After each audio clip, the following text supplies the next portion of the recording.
வணக்கம். இந்த பதிவு ஆசிரியர் தகுதி தேர்வுக்கு படிக்கிறீங்க. டிஎன்பிஎஸ்சி, எஸ்ஜிடி, யூஜிடிஆர்பி எந்த தேர்வுக்கு படித்தாலும் உங்களுக்கு 10ஆம் வகுப்பு மிக பிரதானமான ஒன்றா இருக்குது. 10ஆம் வகுப்பு புக்கு இல்லை அப்படின்னா கண்டிப்பாக வாங்கிடுங்க. 10ஆம் வகுப்பு புக்கு மிக மிக முக்கியமானது. அதை கேள்வியாக மாற்றி மாற்றி கொஞ்சம் கொஞ்சமாக படிங்க. இந்த நான் சொன்ன இல்லையா எக்ஸாமு எஸ்ஜிடி படிக்கிறீங்க அப்படின்னா ஃபஸ்ட்டு 30 கேள்வி உங்களுக்கு தகுதி தேர்வு அப்படின்னு கொடுப்பாங்க. அந்த 30 கேள்வியுமே 10th தான் கேட்பாங்க. 30 கேள்வி 90% 10th கொஷின்ஸ் தான் அதில் இருக்கும். ஏற்கனவே ஒரு தடவை நடந்திருக்கு. அந்த கொஷின் பேப்பரை எடுத்து பாருங்கள். யூஜிடிஆர்பிக்கும் 10th தான் லெவலு. அதனால் 10th புக்கை கண்டிப்பாக படிச்சிருங்க. எந்த லைனில் எந்த வார்த்தையை கேட்டாலும் ஆன்சர் பண்ணுற மாதிரி படிச்சிருக்கணும். ஏன்னா அது போட்டித் தேர்வு. போட்டியில் முன்னாடி வர்றவங்களுக்கு தான் வாழ்க்கை லைஃபு அப்படின்ற மாதிரி நிறைய பேர் போட்டி போட்டுட்ருக்காங்க. அப்படிங்கிறதையும் மனசில் வச்சுக்கிட்டு படிக்க தொடங்கலாம். இன்றைக்கி நான் 10ஆம் வகுப்புலேருந்து 30 கேள்விகள் எடுத்துகிட்டு வந்திருக்கேன். இப்போது எக்ஸாம் வரப்போகுது இல்லையா, பேப்பர் 2 படிக்கிறவங்க நிறைய பேர் கேட்டிருந்தீங்க. 10th கொடுங்க 9th கொடுங்கன்னு கேட்டிருந்தீங்க. இப்போ நம்ம 9th பார்க்கலாம். செந்தாமரை தேனை குடித்து சிறகார்ந்த டேஷ் பாடும் என பாவலேறு பெருஞ்சித்திரனார் சொல்கிறாரு. பாடல் வரி, அந்த வரியை கேட்டிருக்காங்க. செந்தாமரை தேனை குடித்து சிறகார்ந்த, நான் அது பரவாயில்ல, வண்டு தேனி அப்படின்னு கொஞ்சம் ஈஸியாக கொடுத்துருக்கான். அவங்க டஃப்பாக கொடுக்கணுன்னா இந்த இதையே அந்தும்பி அப்படிங்கிறத அருந்தும்பின்னு கூட கொடுக்கலாம். கரெக்டாக அந்த வார்த்தையை நீங்கள் படிச்சிருக்கணும் அப்படிங்கிறதுக்காக தான் சொல்ல வரேன்.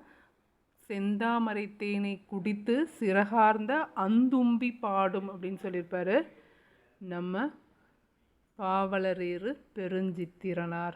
உந்தி உணர்வெழுப்ப உள்ள கனல் மூல செந்தாமரை தேனை குடித்து சிறகார்ந்த அந்தும்பி பாடும், அதுபோல் யாம் பாடி முந்துற்றோம் யாண்டும். இந்த தலைப்பே முந்துற்றோம் யாண்டு, இன்னொன்று தமிழ்த்தாய் வாழ்த்து அப்படிங்கிற 2 தலைப்பில் தான் அந்த பாடலே இருக்கும். அடுத்து 2வது கேள்வி பாருங்கள். அடி மரத்து நின்று பிரியும் மாபெரும் கிளை எனப்படுவது. அடி மரத்துலேருந்து பிரிகிற மாபெரும் கிளை என்னன்னு சொல்கிறோம்? ஆன்சர் கவை. கவையிலேருந்து பிரிகிறது தான் கொம்பு. கொம்புலேருந்து பிரிகிறது தான் கிளை. கிளையிலேருந்து பிரிகிறது சினை. சினையிலேருந்து பிரிகிறது போத்து. அப்புறம் குச்சி, இனுக்கு. அப்படியே ஆர்டராக படிச்சிட்டிங்கன்னா ஈஸியாக இருக்கும். ஃபஸ்ட் எடுத்தோடனே கவை, அடுத்து காக்கு, அடுத்து கோ வருமா, அதை வச்சு கொம்புன்னு ஞாபகம் வச்சுக்கோங்க. கொம்புக்கு அப்புறம் தான் கீ வரும் அப்படிங்கிறத ஒரு வாய்ப்பாடு மாதிரி படித்து வச்சுக்கோங்க. ஏன்னா எதை வேணால் கேட்பாங்க. அடுத்து 3வது கேள்வி பாருங்கள். 1554 காட்டிலா என்னும் நூல் முதலாக எந்த மொழியில் மொழிபெயர்க்கப்பட்டது? காட்டிலா அப்படிங்கிறது எந்த மொழி? லிஸ்பனில் மொழிபெயர்க்கப்பட்டுச்சு. போர்ச்சுகீசிய நாட்டின் தலைநகரம். முதல்ல எதில் தான் மொழிபெயர்த்தாங்க? தமிழில் தான் மொழிபெயர்க்கப்பட்டது. முதலில் மொழிபெயர்க்கப்பட்டது தமிழில்.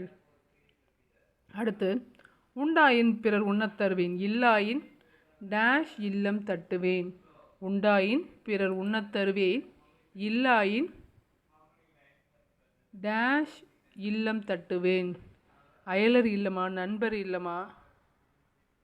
இகழ்ந்தால் என் மனம் இறந்து விடாது, வளமார் கவிகள் வாக்கு மூலங்கள், இறந்த பின்னாலே எழுதுக தீர்ப்பு அப்படின்னு சொல்லியிருப்பாரு. யார்? கண்ணதாசன். இல்லாயின் யமர் இல்லம் தட்டுவேன் அப்படின்னு சொல்லியிருப்பாரு. உண்டாயின் பிறர் உண்ணத் தருவேன், இல்லாயின் எமர் இல்லம் தட்டுவேன். வண்டாய் எழுந்து மலர்களில் அமர்வேன், வாய்ப்புற தேனை ஊர்புற தருவேன். பண்டோர் கம்பன் பாரதிதாசன் சொல்லாதன சில சொல்லிட வந்தேன்னு சொல்லியிருப்பாரு. அடுத்து 5வது கேள்வி. பா. சிங்காரத்தின் மலேசியா, இந்தோனேஷியா பகுதிகளில் நிகழ்ந்ததாக அமைந்த கற்பனை படைப்பு எது? புலம்பெயர்ந்தவர்களின் முதல் புதினம்னு எதை சொல்கிறோம்? ஆன்சர் பா. சிங்காரம் எழுதுனது புயலிலே ஒரு தோணி. இந்த சிங்காரங்கும் போதே உங்களுக்கு அவர் 7.5 லட்சம், அது ஞாபகத்துக்கு வரணும். 7.5 லட்சத்தை கொடுத்தாரு, தினத்தந்தியில் வேலை செஞ்சார் அப்படிங்கிறதெல்லாம் ஞாபகம் வரணும். அவர் தான் பா. சிங்காரம். அடுத்து, வேர்க்கடலை, மிளகாய் விதை, மாங்கொட்டை ஆகியவற்றை குறிப்பது எவ்வகை பெயர்? வேர்க்கடலை, மிளகாய் விதை, மாங்கொட்டை இதெல்லாம் மணின்னு சொல்லுவாங்க. குலை கிடையாது, கிளையும் கிடையாது, மணி வகை. அதாவது விதையை இந்த வேர்க்கடலை, மிளகாய்னு இருக்கும்போது மணின்னு சொல்லி அழைக்கிறாங்க. அடுத்து, கீழ்கண்டவற்றில் தவறான இணை எதுன்னு கேட்டிருக்காங்க. கீழ்கண்டவற்றில் தவறான இணை எது? கான்சனன்னா மெய்யெழுத்து, மோனோலிங்குவல்னா ஒரு மொழி, ஹோமோகிராஃப்னா ஒப்பெழுத்து, டிஸ்கஷன்னா உரையாடல். கரெக்டாக பாருங்கள். கண்டுபிடிக்கிறது கடினமாக இருக்கும். கண்டுபிடிக்கிறது கடினமாக இருக்கிற மாதிரி தான் எஸ்ஜிடிலேயோ யூஜிடிஆர்பிலையோ கேட்பாங்க. டிஸ்கஷன் அப்படின்னா உரையாடல் கிடையாது. கான்வர்சேஷன் அப்படின்னா தான் உரையாடல். கான்வர்சேஷனாக தான் உரையாடல். டிஸ்கஷன் அப்படின்னா என்னன்னு நீங்களே சொல்லுங்கள். காற்று குறித்து சரியாக கூறியிருப்பது என்ன? காற்று குறித்த சரியான ஸ்டேட்மெண்ட்டை கேட்குறாங்க. 4 ஸ்டேட்மெண்ட்டு. வண்டோடு புக்க மணவாய் தென்றல்னு சொன்னது யார்? சேர்பொறுப்பின் செந்தமிழின் பின்னுதித்த தென்றலே அப்படின்னு சொல்லியிருப்பார் யார்? நந்தமிழும் தன்பொருணை சேர்பொறுப்பின் செந்தமிழின் பின்னுதித்த தென்றலே அப்படின்னு சொன்னது இளங்கோவடிகள்னு சொல்லியிருக்காங்க. வழித்தொழில் ஆண்ட உறவோன் மருக கலியியல் யானை கரிகால் வளவன் சொன்னது வெண்ணி குரத்தியார்னு சொல்லியிருக்காங்க. வலி மிகின் வலி இல்லைன்னு சொன்னது மருத இளநாகனார்னு சொல்லியிருக்காங்க. இந்த 4 இதில் ஒன்று தான் சரின்னு சொல்லியிருக்காங்க. அப்போ எது சரியானது ஒன்றை மட்டும் தேர்ந்தெடுக்கணும். இது 3மே தவறு. எந்த 3 அப்படின்னு பார்த்தீங்கன்னா, வண்டோடு புக்க மணவாய் தென்றல்னு சொன்னது இளங்கோவடிகள். இளங்கோவடிகள் தான் வண்டோடு புக்க மணவாய் தென்றல்னு சொல்லியிருப்பார். அதே மாதிரி சேர்பொறுப்பின் செந்தமிழின் பின்னுதித்த தென்றலே அப்படின்னு சொல்கிறது பலப்பட்டடை சொக்கநாத புலவர் தான் சொல்லியிருப்பார். வலிமிகின் வலி இல்லைன்னு சொன்னது ஐயூர் முடவனார். மருத இளநாகனார் கிடையாது. மருத இளநாகரன் என்ன சொன்னார்? கடுங்காற்று மணலை கொண்டு வந்து சேர்க்கிறது அப்படின்னு சொல்லியிருப்பார். அதனால் வலிமிகின் வலி இல்லைன்னு சொன்னது ஐயூர் முடவனார். அப்போது இது 3மே மாற்றி கொடுத்துருக்காங்க. ஒன்று தான் சரியானது. எது? வழித்தொழிலாண்ட உறவோர் மனுக கலியியல் யாழை கரிகால் வளவ அப்படின்னு வெண்ணி குயத்தியார் கரிகால் பெருவளத்தானை பாடியிருப்பாங்க. அடுத்து பொறுத்துக பாருங்கள். ஆன்சர் ட்ரை பண்ணுங்கள். ஊழ் வளர்வானம் வாரா செந்தி. இந்த பக்கம் வினைத்தொகை ஈறுகட்ட எதிர்மறை பெயரச்சம் பண்புத்தொகை அடுக்குத்தொடர். செந்தி அப்படிங்கிறது பண்புத்தொகையா? வாராங்கிறது ஈறுகட்ட எதிர்மறை பெயரச்சம்.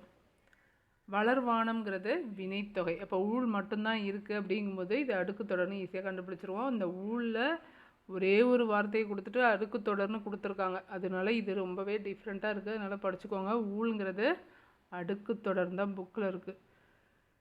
ஊழுங்கிறது அடுக்குத்தொடர். வளர்வானம் அப்படிங்கிறது வினைத்தொகை. வாரா அப்படிங்கிறது ஈறுகட்ட எதிர்மறை பெயரச்சம். செந்திங்கிறது பண்புத்தொகை. 4 1 2 3. இப்போ ஆன்சர் என்னது? 4 1 2 3 ஏ தான் ஆன்சரு. சில பேர் நீங்கள் பார்க்கும்போது 2 மேட்சாக இருக்கா, அப்போ இதுதான் கரெக்டு, பாக்கியெல்லாம் மேட்ச் இல்லை அப்படின்னு சொல்லிட்டு போய் குறிச்சிடாதீங்க. 4த்தையுமே ஒரு தடவை செக் பண்ணிவிட்டு அதுக்கப்புறம் தான் நீங்கள் போயிட்டு குறிக்கணும் ஓஎம்ஆர் ஷீட்டில். அடுத்து 1995ஆம் ஆண்டு சாகித்ய அகாடமி விருது பெற்ற பிரபஞ்சனின் வரலாற்று புதினம் எது? பிரபஞ்சனோட வரலாற்று புதினம் சாகித்ய அகாடமி விருது வாங்குச்சு 1995. எது அது? எந்த நூல்? மானுடம் வெல்லுமா வானம் வசப்படுமா? வானம் வசப்படும் அப்படிங்கிற வரலாற்று புதினம் தான் 1995 சாகித்ய அகாடமி விருது வாங்குச்சு. அடுத்து 11வது கேள்வி பாருங்கள். பல்பல பழவின் பயங்கெழு கொல்லி. இது எந்த நூலில் இடம்பெற்றிருக்கு அப்படின்னு கேட்பாங்க. எந்த நூலில் இடம்பெற்றிருக்கா? அகநானூரில். இந்த அகநானூரில் பாடப்படுறது இல்லையா அந்த கொல்லிமலை அப்படிங்கிறது எந்த மாவட்டம்னு கேட்குறாங்க. கொல்லிமலை எந்த மாவட்டத்தில் இருக்குது? ஆன்சர் நாமக்கல் மாவட்டம். ஆன்சர் நாமக்கல் மாவட்டம். நீங்களும் ஆன்சர் சொல்லிகிட்டே வாங்க. எவ்வளோ ஆன்சர் சொல்கிறீங்கன்னு ட்ரை பண்ணுங்கள். ஏன்னா 10th புக்கை அப்பப்போ ரிவைஸ் பண்ணிகிட்டே இருக்கணும். நீங்கள் ஒரு 2 வீக்ஸ் படிக்கல அப்படின்னா 3rd வீக் மறுபடியும் ட்ரை பண்ணுங்கள். பாடினாள் கண்ணகி என்பது வினைமுற்று தொடர். காரணம், தொடரின் இறுதியில் இடம்பெற வேண்டிய வினைமுற்று தொடரின் முதலில் அமைந்து பெயரை கொண்டு முடிவது தான் வினைமுற்று தொடர். இறுதியில் வர வேண்டிய வினைமுற்று முன்னாடி பெயரை கொண்டு முடிஞ்சதுன்னா அது வினைமுற்று தொடர்னு போட்டிருக்காங்க. சரியா? கூற்று சரியா? காரணம் சரியா? ரெண்டுமே சரியானது. பாடினாள் அப்படிங்கிறது வினை, கண்ணகி அப்படிங்கிறது பெயர். வினைமுற்று பெயரை கொண்டு முடியுது அப்படின்னா அது வினைமுற்று தொடர். இங்கே கூற்றும் சரி, காரணமும் சரி. கூற்று காரணத்திற்கான சரியான விளக்கம். அடுத்து 3 செய்திகள் கொடுத்துருக்காங்க. கீழ்காணும் செய்திகளில் எது சரியானது? முதல் செய்தி, ஒவ்வொரு ஆண்டும் ஜூன் 15ஆம் நாள் உலக காற்று நாளாக கொண்டாடப்படுகிறது. காற்றாலை மின் உற்பத்தியில் இந்தியா தமிழ்நாட்டில் 2ஆம் இடத்தில் உள்ளது. 3வது செய்தி பார்த்திங்கன்னா, இந்தியாவிற்கு தேவையான மழை அளவில் 70 விழுக்காடு மழையை தென்மேற்கு பருவக்காற்று தருகிறது. இது 3ல் ஒன்றே ஒன்று தவறு. எது 2 சரியானது? 1ம் 3ம் சரியானது. 1 3ம் சரியானது. அப்போ ஆன்சர் டி தான் ஆன்சரு. 2ஆம் இடம்னு சொல்லியிருக்காங்க இல்லையா? காற்றாலை மின் உற்பத்தியில் இந்தியாவில் தமிழ்நாடு முதல் இடத்துல இருக்குது. இந்தியாவில் தமிழ்நாடு 2ஆம் இடம் கிடையாது, முதல் இடம். அடுத்து 14வது கேள்வி பாருங்க. இலையை மடிப்பதற்கு முந்தைய வினாடிக்கு முன்பாக மறுக்க பரிமாறப்பட்ட கூடுதல் இட்லியில் நீண்டு கொண்டிருக்கிறது பிரியங்களின் நீள் சரடு என்ற வரிகளை கூறியது யாரு? ஆன்சர் அம்சப்பிரியா. பிரியா அப்படின்னு வருது இல்லையா? இதில் பிரியங்கள்னு வருது பாருங்கள், அதை வச்சே நம்ம பிரியா அப்படின்னு ஞாபகம் வச்சுக்கலாம். அடுத்து அம்பவளத்திருமேனியும் ஆடிட ஆடுக செங்கீரை ஆதி வைத்திய நாதபுரி குகன் ஆடுக செங்கீரை. இந்த பாடல் இடம்பெற்ற நூல் எது? குமரகுருபரரோடது. எந்த பாடல்? முத்துக்குமாரசுவாமி பிள்ளைத்தமிழ். ஆசிரியர் குமரகுருபரர். அடுத்து 16வது கேள்வி பாருங்கள். 1991ஆம் ஆண்டிற்கான சாகித்ய அகாடமி விருது பெற்ற இந்திய விடுதலை போராட்டத்தை பின்னணியாக கொண்ட நூல் எது? 91ல் இந்திய விடுதலை போராட்டத்தை பின்னணியாக வச்சு எழுதினார் நம்ம கி. ராஜநாராயணன்.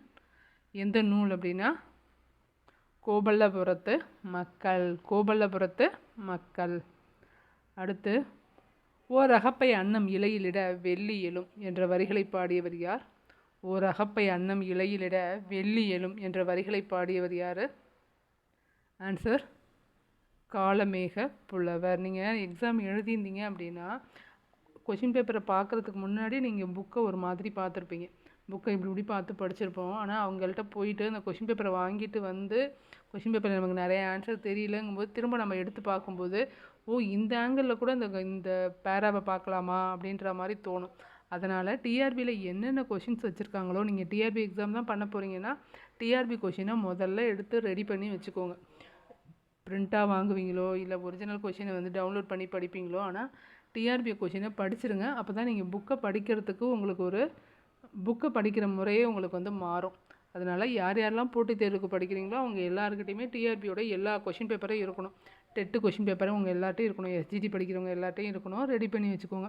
சிறுவர் நாடோடி கதைகள் என்ற நூலின் ஆசிரியர் யார்? சிறுவர் நாடோடி கதைகள் எழுதுனது நம்ம கி. ராஜநாராயணன்.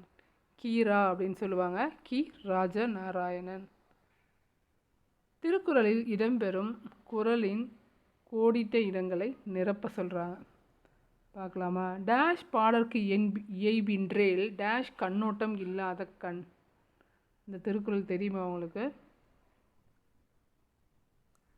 டேஷ் பாடற்கு இயைபின்றேல் டேஷ் கண்ணோட்டம் இல்லாத கண்ணு கேட்டிருக்காங்க. சொல் என்னமா பல் என்னமா? பண் என்னமா? பண் என்னாம் பாடற்கு இயைபின்றேல் கண் என்னாம் கண்ணோட்டம் இல்லாத கண். கரெக்டான வேர்ட் பார்த்தீங்கன்னா பண் என்னாம் பாடற்கு இயைபின்றேல் கண் என்னாம் கண்ணோட்டம் இல்லாத கண். அடுத்து 20வது கேள்வி பாருங்கள். பிறருக்கு உதவி செய்யாததால் ஒருவராலும் விரும்பப்படாதவர் பெற்ற செல்வம் எதற்கு ஒப்பிடப்படுகிறது அப்படின்னு கேட்டிருக்காங்க. நச்சப்படாதவன் செல்வம் எதற்கு உவமையாக கூறப்பட்டிருக்கோம்? ஊரின் நடுவில் நச்சு மரம் பழுத்ததை போன்றது. அதை நோக்கி யாருமே போக மாட்டாங்க. ஆன்சர் ஊரின் நடுவில் நச்சு மரம். அடுத்து 21வது கேள்வி. பிரான்ஸ் தேசிய நூலகத்தில் நிறைய நூல்கள் அச்சிடப்படாமல் இன்னமும் இருக்குது அப்படின்னு சொல்லி ஒரு லிஸ்ட்டு போட்டிருப்பாங்க. அதை போய் படிச்சிருது யார்? தனிநாயக அடிகள் படித்ததாக சொல்லி ஒரு பேரா கொடுத்துருப்பாரு. இன்னுமே அச்சிடப்படாத நூல்கள் அப்படின்னு ஒரு 2-3 நூல்கள் சொல்லியிருப்பார். அதில் ஒன்று எதுன்னு கேட்குறாங்க. அச்சிடப்படாத நூல்களில் ஒன்று எது?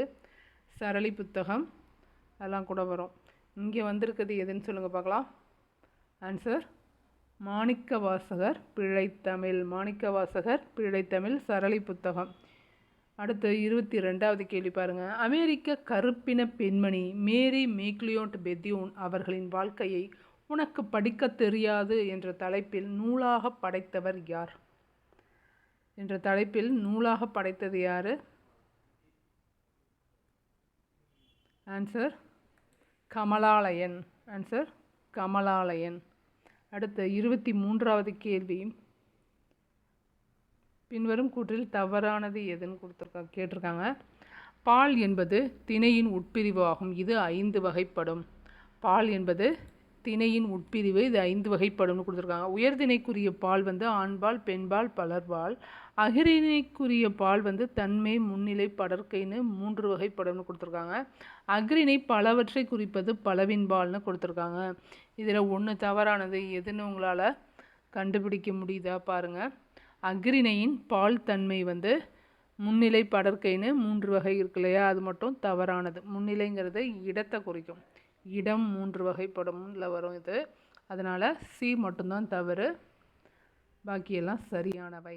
அடுத்து 24வது கேள்வி பாருங்க. இளைய தலைமுறையை எழுவாய், செயல்படு பொருள் பயனிலையில் விழுவாய், அறிவில் மூத்தோரை தொழுவாய் என்ற வரிகளை பாடியவர் யார்?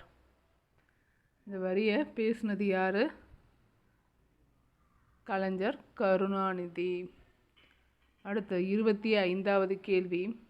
25. உறங்குகின்ற கும்பகர்ண உங்க மாய வாழ்வெல்லாம் இறங்குகின்றது இன்று காண எழுந்திராய் எழுந்திராய். இன்று காண எழுந்திராய் எழுந்திராய் என்ற பாட வரிகள் எந்த காட்சியை விளக்குது?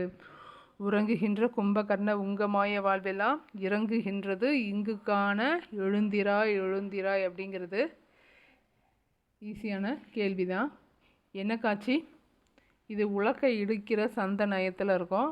காட்சி என்ன அப்படின்னா கும்பகர்ணனை எழுப்பும் காட்சி. அடுத்து 26வது கேள்வி. ஓங்கு இரும்பரப்பின் வங்க ஈட்டத்து தொண்டியோர் என்ற தொடர் இடம்பெற்றது எந்த பகுதியில்? எந்த நூல்? சிலப்பதிகாரமா மணிமேகலையா? ஓங்கு இரும்பரப்பின் வங்க ஈட்டத்து தொண்டியோர் அப்படின்னு சொல்கிறது சிலப்பதிகாரம். ஊர்கான் கதை. ஊருக்குள்ளே தொண்டி எடுத்துகிட்டு போனாங்கன்னு ஞாபகம் வச்சுக்கோங்க. சிலப்பதிகாரம் ஊர்கான் கதை. 27. தூக்குமேடை என்னும் நாடகத்தின் பாராட்டு விழாவில்தான் கலைஞர் என்ற சிறப்பு பெயர் வழங்கப்பட்டது. இந்த தொடருக்கு பொருத்தமான வினா எதுன்னு கேட்குறாங்க. ஆன்சர்